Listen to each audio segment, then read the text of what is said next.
ಏನಪ್ಪ ಅಂತಂದರೆ ಅದು ಬರೀ ಮೊಟ್ಟೆ ಇಡೋಂಥದ್ದು, ತನ್ನ ವಂಶನ ಅಭಿವೃದ್ಧಿ ಮಾಡೋವಂಥದ್ದು, ಮೊಟ್ಟೆ ಇಡೋಂಥದ್ದೇ ಕೆಲಸ. ಅದು 2 ರಿಂದ 3 ವರ್ಷ ಅದರ ಜೀವಿತಾವಧಿ ಇರುತ್ತೆ.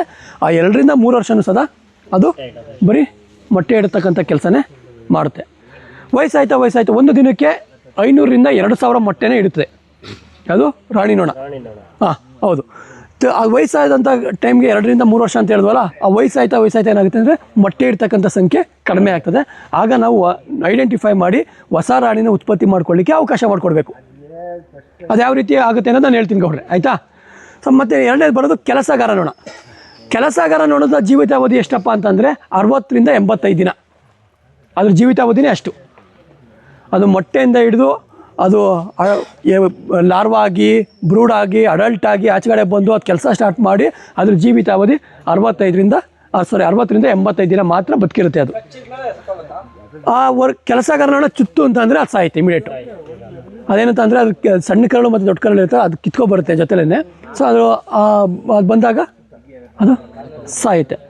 ಸೊ ಮತ್ತು ಇನ್ನೊಂದು ಡ್ರೋನ್ ಬೀಸು ಅಂದರೆ ಗಂಡು ನೊಣ.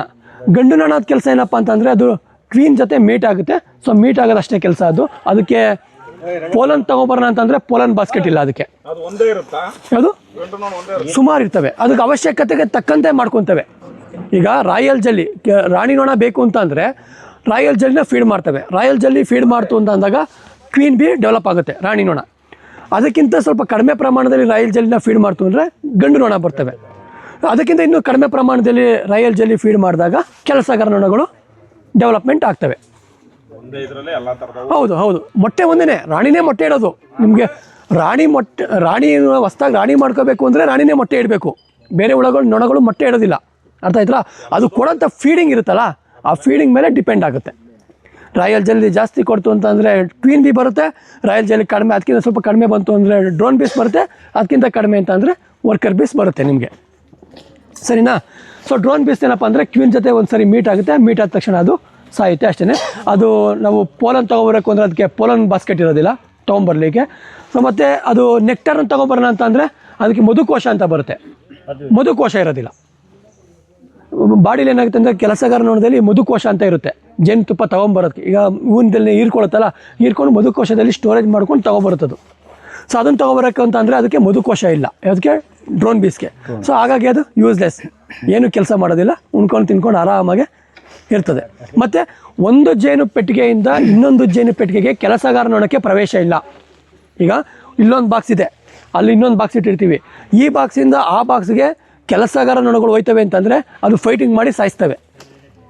ಅದು ಆ ಗೂಡಲ್ಲಿರ್ತಕ್ಕಂಥ ಕೆಲಸಗಾರ ನೊಣಗಳು ಈ ಗೂಡಲ್ಲಿರ್ತಕ್ಕಂಥದ್ದು ಹೋಯ್ತು ಅಂತಂದರೆ ಫೈಟಿಂಗ್ ಮಾಡ್ತಾರೆ. ಆದರೆ ಡ್ರೋನ್ ಬೀಸ್ಗೆ ಮುಕ್ತ ಪ್ರವೇಶ ಇದೆ ಗಂಡು ನೊಣಗಳಿಗೆ. ಗಂಡು ನೊಣಗಳು ಹೋಗಿ ಬರ್ಬೋದು. ಮತ್ತು ಕ್ವೀನ್ ಬಿನೂ ಅಷ್ಟೇ. ಅದರಿಂದ ಇದಕ್ಕೆ ಏನಾದ್ರು ಕ್ವೀನ್ ಬಿ ನಾವು ಕೊಡ್ತೀವಿ. ಇದರಲ್ಲಿ ಈ ಬಾಕ್ಸಲ್ಲಿ ರಾಣಿ ಇಲ್ಲ, ಅದರಿಂದ ರಾಣಿ ಕಾಲೋನಿ ಚೆನ್ನಾಗಿದೆ, ಅದು ಹೊಸದಾಗಿ ರಾಣಿ ಉತ್ಪತ್ತಿ ಮಾಡ್ಕೊಳ್ಳುತ್ತೆ. ಈ ಬಾಕ್ಸಿಗೆ ರಾಣಿ ಕೊಡೋಣ ಅಂತೇಳಿ ಅದರಿಂದ ತಂದು ಇದಕ್ಕೆ ಕೊಡ್ತು ಅಂತಂದರೆ ಇಮಿಡಿಯೇಟ್ ಅಕ್ಸೆಪ್ಟ್ ಮಾಡ್ಕೊಳ್ಳಲ್ಲ, ಸಾಯಿಸಾಗ್ತವೆ. ಅದಕ್ಕೆ ರಾಣಿ ಪಂಜರ ಅಂತ ಬರುತ್ತೆ, ಕ್ವೀನ್ ಕೇಜ್ ಅಂತ ಹೇಳ್ತೀವಿ. ಸೊ ಆ ಕ್ವೀನ್ ಕೇಜ್ಗೆ ಹಾಕಿ ನಾವು ಒಳಗಡೆ ಒಂದು 2 ರಿಂದ 3 ಗಂಟೆ ಟೈಮ್ ಇಡಬೇಕು. ಸೊ ಅದ್ರ ಪೆರಮನ್ನು ಸೊ ಇದಕ್ಕೆ ಹೊಂದಾಣಿಕೆ ಆಗಬೇಕು. ಆಗ ಅದನ್ನೇ ಒಂದು 2-3 ಅವರ್ ಆದಮೇಲೆ ನಾವು ರಿಲೀಸ್ ಮಾಡಬೇಕು ಕ್ವೀನ್ ಬಿನ. ಸೊ ಆಗ ಅಕ್ಸೆಪ್ಟ್ ಮಾಡ್ಕೊಳ್ಳುತ್ತೆ, ಸರಿನಾ? ಸೊ ಇಷ್ಟು ಜೇನು ನೊಣಗಳ ಪರಿಚಯ, ಆಯಿತಾ? ಜೇನು ಬಾಕ್ಸ್ ತಂದು ಜೇನು ಇದು ಮಾಡಿಕೊಂಡು ಕಾಲಗಳು, ನಾವು ಯಾವ ಟೈಮಲ್ಲಿ ಜೇನು ಸಾಕಾಣಿಕೆನ ಮಾಡಿದ್ರೆ ಯಾವ ಟೈಮಲ್ಲಿ ಏನೇನಾಗುತ್ತೆ ಅಂತ ತಿಳ್ಕೊಳ್ಳೋಣ. ಜನವರಿಯಿಂದ ಜೂನ್ ಗಂಟ ನಾವು ಸುಗ್ಗಿ ಕಾಲ ಅಂತ ಹೇಳ್ತೀವಿ ಜೇನು ಕೃಷಿಯಲ್ಲಿ. ಜನವರಿಯಿಂದ ಜೂನ್ ಗಂಟ ನಾವು ಸುಗ್ಗಿ ಕಾಲ ಅಂತ ಹೇಳ್ತೀವಿ, ಅಂದರೆ ತುಪ್ಪ ತೆಗೆಯುವಂಥ ಕಾಲ. ಆ ಟೈಮಲ್ಲಿ ನಾವು ತುಪ್ಪನ ತೆಗಿಬೋದು. ಸೊ ಮತ್ತು ಜೂನಿಂದ ಆಗಸ್ಟು, ಜುಲೈಯಿಂದ ಆಗಲ್ಲ, ಜೂನಿಂದ ಆಗಸ್ಟು ಅಭಾವ ಕಾಲ ಅಂತ ಹೇಳ್ತೀವಿ. ಅಂದರೆ ಮಳೆ ಜಾಸ್ತಿ ಇರುತ್ತೆ, ಮಳೆಗಾಲ ಬರ್ತಾ ಇರುತ್ತೆ, ಆಗ ಆಹಾರ ಸಿಗಲ್ಲ. ಸರ್ ಹೇಳ್ಬೋದು ನೀವು, ಮಳೆಗಾಲದಲ್ಲಿ ಹೂವು ಜಾಸ್ತಿ ಇರುತ್ತೆ, ಅದ್ಯಾಕೆ ಸರ್ ಹೂವು ಸಿಗಲ್ಲ, ನೆಕ್ಟರು ಆಹಾರ ಸಿಗಲ್ಲ? ಹೌದು, ಆರಲ್ಲ, ಜಾಸ್ತಿ ಆರೋದಿಲ್ಲ ಒಂದು. ಮತ್ತು ಮಳೆ ನೀರು ಜೊತೆ ಆ ನೆಕ್ಟರು ಪೋಲನ್ನು ಹೋಗಿರುತ್ತೆ, ಹಾಗಾಗಿ ಅದಕ್ಕೆ ಜೇನಿಗೆ ಆಹಾರ ಸಿಗಲ್ಲ. ಆ ಟೈಮಲ್ಲಿ ನಾವು ಅಭಾವ ಕಾಲ ಅಂತ ಹೇಳ್ತೀವಿ. ಆ 3 ತಿಂಗಳು ನಾವು ಶುಗರ್ ಸಿರಪ್ನ ಫೀಡಿಂಗಾಗಿ ಕೊಡಬೇಕಾಗಿಲ್ಲ, ಕೃತಕವಾಗಿ ಶುಗರ್ ಸಿರಪ್ ಕೊಡ್ತಾರೆ. ಸೊ ನಾವು ಬೇರೆ ರೀತಿ ಹಣ್ಣುಗಳ್ನೂ ಕೊಡ್ಬೋದು. ಪಪಾಯ ಹಣ್ಣು ಕಟ್ ಮಾಡಿ ಇಡೋದು, ಮತ್ತು ಬಾಳೆಹಣ್ಣು ಬರುತ್ತಲ್ಲ, ಮಾಗಿರೋಂಥ ಬಾಳೆಹಣ್ಣನ್ನ ಸ್ಲೈಸ್ ಮಾಡಿ ಮೇಲ್ಗಡೆ ಇಟ್ಟು ಅಂತಂದರೆ ಅದನ್ನು ಸಹ ಅಕ್ಸೆಪ್ಟ್ ಮಾಡ್ಕೊತವೆ. ಸೊ ಈ ರೀತಿ ನಾವು ಇಲ್ಲಿ ಹಣ್ಣಿನ ಜ್ಯೂಸು ಈ ನಾವು ತೆಗಿತೀವಲ್ಲ ಬ್ರೂಡಿಂಗ್ ಚೇಂಬರ್ ಇದೆಯಲ್ಲ, ಈ ಬ್ರೂಡಿಂಗ್ ಚೇಂಬರ್ ಏನಿದೆ, ಈ ಫ್ರೇಮ್ ಇದೆಯಲ್ಲ, ಸ್ಲೈಸ್ ಥರ ಕಟ್ ಮಾಡಿ ಈ ಫ್ರೇಮ್ ಮೇಲೆ ಇಟ್ಬಿಡೋದು. ಫ್ರೇಮ್ ಮೇಲೆ ಎಲ್ಲ ತಿಂದು ಹಾಕಿರುತ್ತೆ, ಕೆಳಗಡೆ ಒಂದು ಸ್ವಲ್ಪ ಇರುತ್ತೆ, ಅದು ಮಾರನೆಗೆ ಬಂದು ನಾವು ಅದನ್ನು ತೆಗಿಬೇಕಿಲ್ಲ ಅಂದರೆ ಇರುವ ಹತ್ಕೊಳ್ಳುತ್ತೆ, ಇದಾಗುತ್ತೆ, ಅದನ್ನು ತೆಗಿಬೇಕಾಗುತ್ತೆ. ಹೌದು. ಮತ್ತು ಸಿಹಿ ಇರ್ತಕ್ಕಂಥ ಹಣ್ಣಿನ ಜ್ಯೂಸು ಯಾವ್ದಾದ್ರು ಕೊಡ್ಬೋದು. ಹುಳಿ ಇರೋದು ಕೊಡೋಂಗಿಲ್ಲ. ಸಿಹಿ ಸಪೋಟ ಹಣ್ಣಿನ ಜ್ಯೂಸು, ಈಗ ಪಪ್ಪಾಯ ಹಣ್ಣು ಐತೆ ಅದನ್ನೇ ಸ್ಮ್ಯಾಶ್ ಮಾಡಿ ನಾವು ಜ್ಯೂಸ್ ಟೈಪಲ್ಲಿ ಕೊಡ್ತೀವಿ ಅಂತ ಅಂದರೆ ಕೊಡ್ಬೋದು. ಸಿಹಿ ಇರ್ತಕ್ಕಂಥ ಹಣ್ಣಿನ ಜ್ಯೂಸನ್ನ ಕೊಡ್ಬೋದು. ಸೊ ಯಾವ ತಿಂಗಳಲ್ಲಿ? ಜೂನಿಂದ ಆಗಸ್ಟ್. ಏನಕ್ಕೋಸ್ಕರ ಕೊಡ್ತೀವಿ? ಆ ಟೈಮಲ್ಲಿ ಅಭಾವ ಕಾಲ ಇರುತ್ತೆ, ಅದಕ್ಕೆ ಹೊರಗಡೆ ಆಹಾರ ಸಿಗೋದಿಲ್ಲ.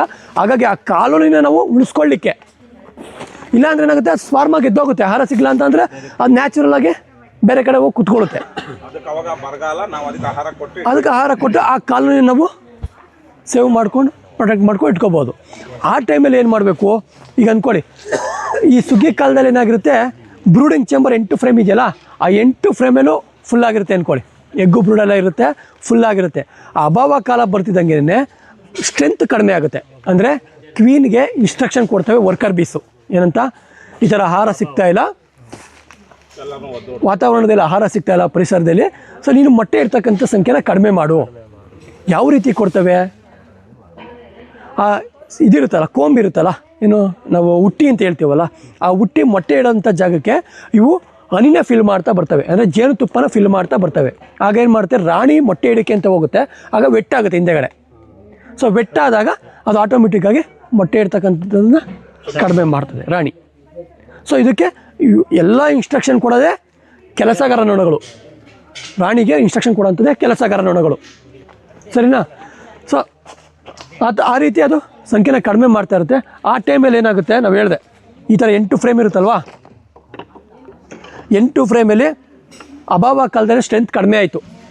ಇದರೆಲ್ಲ ಹುಟ್ಟಿ ಇರುತ್ತೆ, 8 ಫ್ರೇಮಲ್ಲಿ ಖಾಲಿ ಹುಟ್ಟಿ ಇರುತ್ತೆ, ಸ್ಟ್ರೆಂತ್ ಮಧ್ಯೆ ಬಂದು ಸೇರಿಕೊಳ್ಳುತ್ತೆ ಜೇನ್ನೊಣ.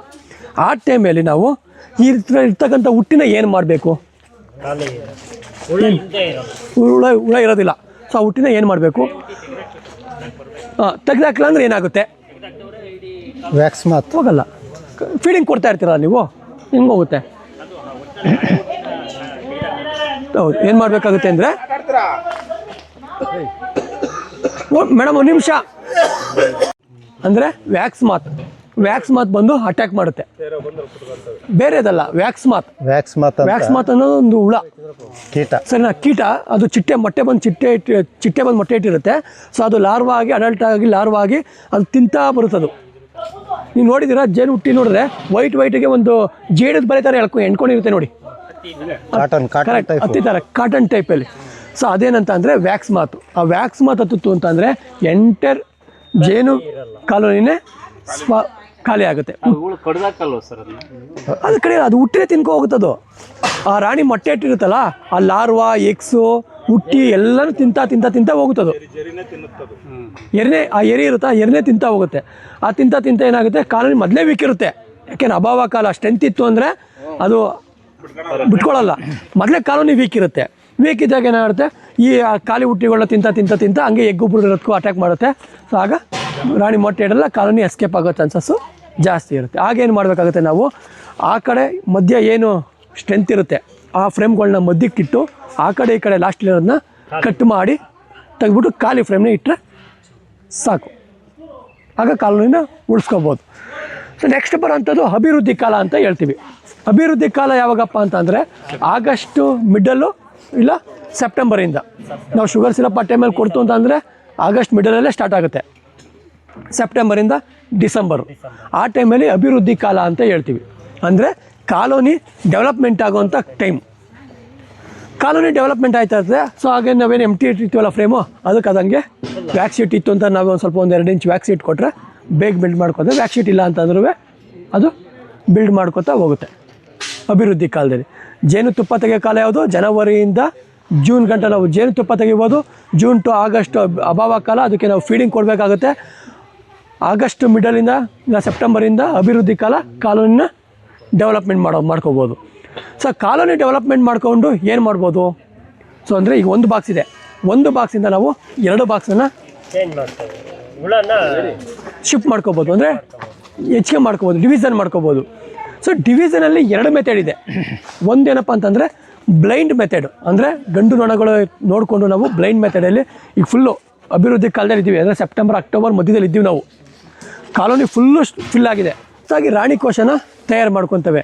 ಆ ರಾಣಿ ಕೋಶನ ತಯಾರು ಮಾಡಿಕೊಂಡು ಆ ಹೊಸ ರಾಣಿ ಬರ್ತದಲ್ಲ, ಆ ಹೊಸ ರಾಣಿ ಆಚೆಗಳಿಗೆ ಬರೋವಂಥ ಟೈಮಲ್ಲಿ ಹಳೆ ರಾಣಿ ಏನು ಮಾಡುತ್ತೆ, ಒಂದಷ್ಟು ಜೇನುನೊಣನ ಕರ್ಕೊಂಡು ಆಚೆಗಡೆ ಹೋಗಿ ವಾತಾವರಣದಲ್ಲಿ ಇಲ್ಲ ಒಂದು ಕಡೆ ಪೊಟ್ರೆಲೋ ಇಲ್ಲ ಉತ್ತದೆಲ್ಲೋ ಇಲ್ಲ ಹಳೇದು ಹಳೆ ರಾಣಿ ಹೊಸದಲ್ಲೇ ಇರುತ್ತೆ. ಹಳೆ ರಾಣಿ ಹೋಗ್ಬಿಡುತ್ತೆ, ಹಳೆ ರಾಣಿ ಹೋಗ್ಬಿಡುತ್ತೆ.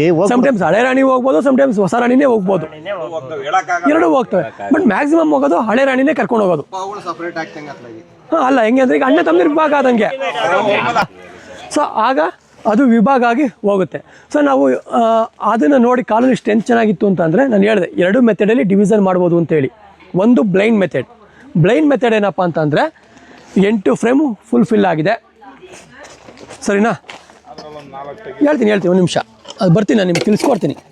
ನೀವು ಹತ್ರದಾಗ ಇದ್ದೀರಿ. ಇದು ಒಂದು ಬಾಕ್ಸು ಅಂದ್ಕೊಳ್ಳೋಣ. ಅದು ಒಂದು ಪೆಟ್ಟಿಗೆ, ಇದು ಒಂದು ಜೇನು ಪೆಟ್ಟಿಗೆ. ಆ ಪೆಟ್ಟಿಗೆಯಲ್ಲಿ ಫುಲ್ ಆಗಿದೆ, ಜೇನುನೊಣ ಫುಲ್ ಆಗಿದೆ. ಸೊ ನಾವೇನು ಮಾಡ್ತಾ ಇದ್ದೀವಿ ಅಂತಂದರೆ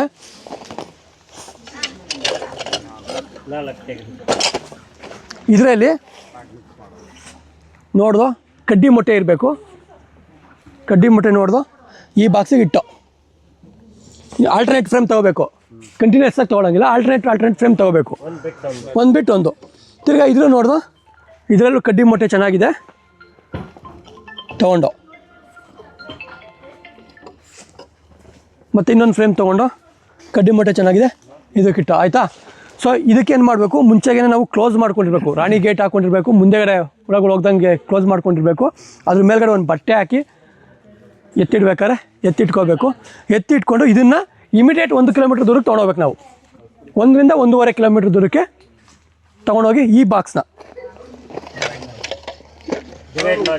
ಈ ನೊಣದ ಸಮೇತ, ಜೇನು ನೊಣದ ಸಮೇತ ಹಳೆ ರಾಣಿ ಇರುವ ಬಾಕ್ಸ್ ಅನ್ನ 1 ಕಿಲೋಮೀಟರ್ ದೂರಕ್ಕೆ ತಗೊಂಡೋಗ್ಬೇಕು. ಹಳೆ ರಾಣಿ ಇರೋದಂತಲ್ಲ, ಯಾವುದಾದ್ರೂ ಆಗಲಿ, ಯಾವುದಾದ್ರೂ ಒಂದು ಅರ್ಥ. ಹೇಳ್ತೀನಿ, ಬರ್ತೀನಿ. ಆಮೇಲೆ ನಾನೇ ಉತ್ತರ ಎಲ್ಲ ಹೇಳ್ತೀನಿ, ಸರಿನಾ? ಚರ್ಚೆ ಬೇಡ. ಆಮೇಲೆ ಕ್ವಶನ್ ಏನಿದೆ ಅಂತ ಕೇಳಿ, ಯಾಕೆಂದರೆ ಆಮೇಲೆ ಇದಾಗುತ್ತೆ, ಆಯಿತಾ? ಈ ಬಾಕ್ಸನ್ನು ನಾವು 1 ಕಿಲೋಮೀಟ್ರ್ ದೂರಕ್ಕೆ ತೊಗೊಂಡೋಗಿ ಇಟ್ಟು 1 ಕಿಲೋಮೀಟ್ರ್ ದೂರಕ್ಕೆ ತಂದಿಟ್ಟಿದ್ದೀವಿ. ಯಾವುದೋ ಒಂದು ತೋಟ ಇತ್ತು, ಇನ್ನೊಂದು ಅಲ್ಲಿಂದ ಡಿವಿಷನ್ ಮಾಡ್ದೋ ಇಲ್ಲಿಗೆ ತಂದು 1 ಕಿಲೋಮೀಟ್ರ್ ದೂರ ತಂದಿಟ್ಟು.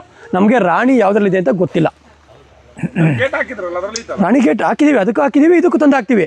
ಆದರೆ ನಾವು ರಾಣಿನ ನೋಡಿಲ್ಲ. ಯಾಕೆ? ಅದು ಸ್ಟ್ರೆಂತ್ ಜಾಸ್ತಿ ಇತ್ತು ಬಾಕ್ಸಲ್ಲಿ. ನಾವು ಎತ್ತಿ ಪ್ರತಿಯೊಂದು ಅಬ್ಸರ್ವ್ ಮಾಡೋ ಟೈಮಲ್ಲಿ ಕಾಲೋನಿ ಅಗ್ರೆಸಿವ್ ಆಗ್ತದೆ, ಸ್ಟಿಂಗ್ ಮಾಡೋ ಚಾನ್ಸಸ್ ಜಾಸ್ತಿ ಇರುತ್ತೆ, ಸಿಟ್ಟಾಗ್ತದೆ. ನಾವು ತಂದಿಟ್ಬಿಟ್ಟಿದ್ದೀವಿ, ಡಿವಿಷನ್ ಮಾಡೋದು ತಂದಿಟ್ಟು. ಮಾರನೆಗೆ ಇವತ್ತು ಡಿವಿಷನ್ ಮಾಡಿ ತಂದಿಟ್ಟಿದ್ದೀವಿ ಅಂದಾಗ ನಾಳೆ ಬೆಳಗ್ಗೆ ಹೋಗಬೇಕು. ನಾಳೆ ಬೆಳಗ್ಗೆ ಬಂದು ಆ ಬಾಕ್ಸಲ್ಲಿ ನೋಡಬೇಕು. ಅಂದರೆ ಸ್ಟ್ರೆಂತ್ ಕಡಿಮೆ ಇರುತ್ತೆ.